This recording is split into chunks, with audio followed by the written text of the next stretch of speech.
Hello everyone, today we'll cover some tips to fix any performance problems in Hogwarts Legacy. In the last couple of years, we see a lot of games not optimized enough for PC gamers, and that was true for Hogwarts Legacy. But today we'll cover some tips that might help you get a better performance from this game. And let's start with the first one, which is to update your drivers. Make sure that your GPU driver or any other drivers are updated to the latest if possible. The second tip is to enable virtual memory. You can search for View Advanced System Settings, then Advanced Settings, then Advanced Virtual Memory, change Custom, and select 16.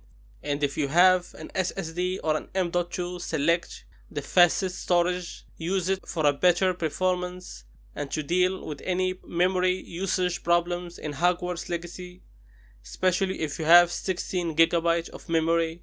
The next step is to enable high performance. From settings, click on System, then Display, then click on Graphics Settings, add Hogwarts Legacy and enable high performance. The next step is to disable Control Flow Guard or CFG. Search for Exploit Protection, click on Program Settings, then click on Add Program to customize and add Hogwarts Legacy to the menu and search for Control Flow Guard or CFG. Select Turn Override System and click on Off.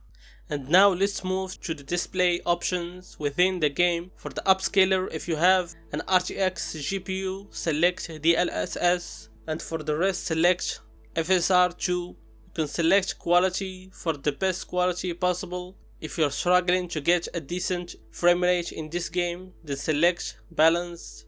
For the upscale sharpness, leave it without any changes, especially if you were having any performance problems. For low latency, select on, and if you have a weak CPU, select on plus boost. Disable VSync. And for the frame rate, usually I prefer to cap the FPS in AAA games, but for this one, just leave it uncapped because the GPU is usually not used 100% in this game. Then you have the options like motion blur, depth of field, chromatic aberration and film grain. Personally, I disable all these options. The only one that might be useful in my opinion is depth of field, especially in cutscenes, but personally I disable all these options. And now let's move to the graphic options. For the effect quality, personally I recommend high or medium. For the material quality, you won't affect the performance a lot, so you can leave it on ultra or high. For the fog quality, this will affect the performance a lot.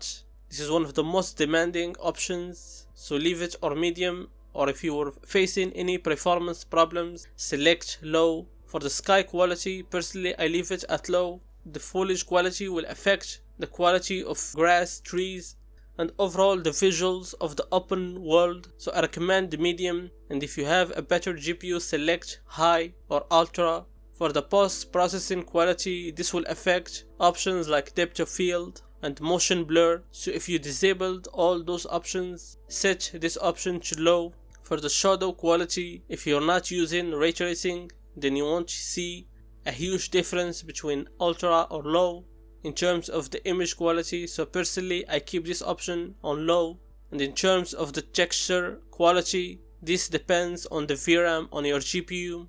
Personally I have a 4 GB GPU, so I leave this option on low. For the view distance quality, I don't recommend setting this option lower than medium, and if possible set this option to high or ultra. And finally, for the population quality, this affects the number of characters or NPCs in the game, especially in areas like Hogwarts and Hogsmeade. You can set this option on medium or high. And of course, if you have a GPU that supports ray tracing, you can disable all those options if you are facing any performance problems. And to monitor the performance, you can use MSI Afterburner to know what's causing the performance problem. The problem might not come from your hardware, from the bad optimization of the game. In general, I hope that you find this information useful. Don't forget to like and subscribe. Until next time, bye. I've always said that travel broadens the mind.